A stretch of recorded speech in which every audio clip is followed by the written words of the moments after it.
प्रियात्मन सप्रेम जय जीव आदि मुनीश्वर योगेश्वर परम पूज्य सत्य सम्राट सदगुरुदेव सिमनी जी का वचनामृत से एक बूंद। जोग चित्तवृत्ति निरोधा। अर्थ जोग उसे कहते हैं जिसमें चित्त की वृत्तियों का निरोध हो।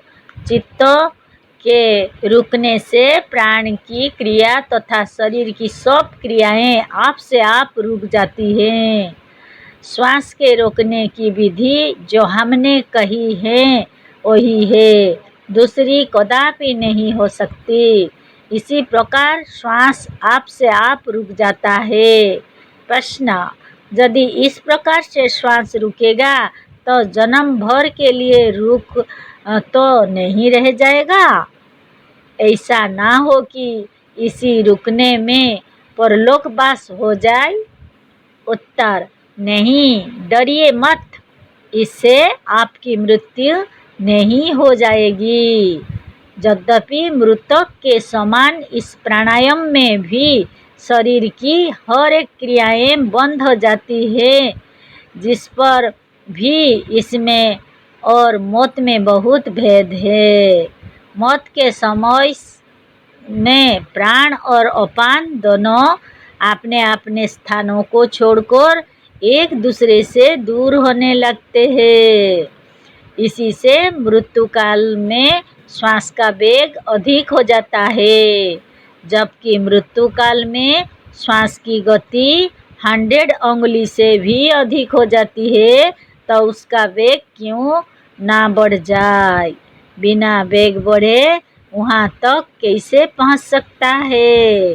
जैसे रबर बहुत बढ़ाने से टूट जाता है, उसी तरह से जब प्राण और अपान की दूरी बहुत बढ़ जाती है तो एक दूसरे से संबंध लगा हुआ टूट जाता है और तब प्राण अपान से छूटकर आकाश में लीन हो जाता है। तो इसी काल को मृत्यु कहते हैं। मृत्यु में प्राण बाहर निकल जाता है। प्राण के निकल जाने से अपान भी बेकार होकर नष्ट हो जाता है, क्योंकि प्राण ने जिस श्वास को बाहर खींचा उसे अपान शक्ति फिर भीतर ना खींच सकी। इसी को मौत कहते हैं।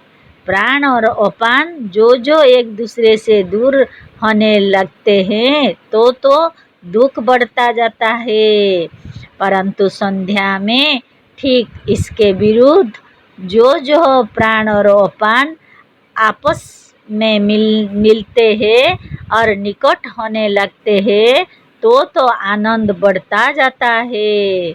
यहाँ तक तो कि जब वे दोनों मिल जाते हैं तो परमानंद का लाभ होता है। इसको मौत नहीं कहते, इसे संध्या कहते हैं।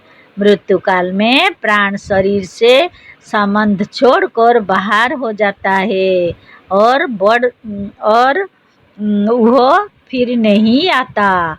लेकिन संध्या में प्राण और अपान आपस में मिलकर शरीर में ही रहते हैं और थोड़ी देर तक स्थिर होकर शांति के साथ आराम करके अपने अपने काम में लग जाते हैं। जैसे सारी इंद्रियां जब दिन को काम करती करती थक जाती हैं तो रात को सोकर थोड़ा आराम कर लेती है। सोने से वे इंद्रियां नष्ट नहीं हो जाती, किंतु और ताजी होकर सवेरे काम करने लगती है। ठीक इसी तरह से प्राणायाम में प्राण नष्ट नहीं होता, किंतु थोड़ी देर ब्रह्मरंध्र के भीतर आराम कर फिर ताजा होकर खूबी के साथ अपने काम में लग जाता है। जब तक मन रुका रहता तब तक प्राण भी रुका रहती है, परंतु स्मरण रहे कि मन का यह स्वभाव है कि वह एक स्थान पर अधिक काल तक नहीं रहता। यह स्वभाव से ही चंचल है। इसी से वह उस स्थान से भी बहुत जल्द लौट आता है।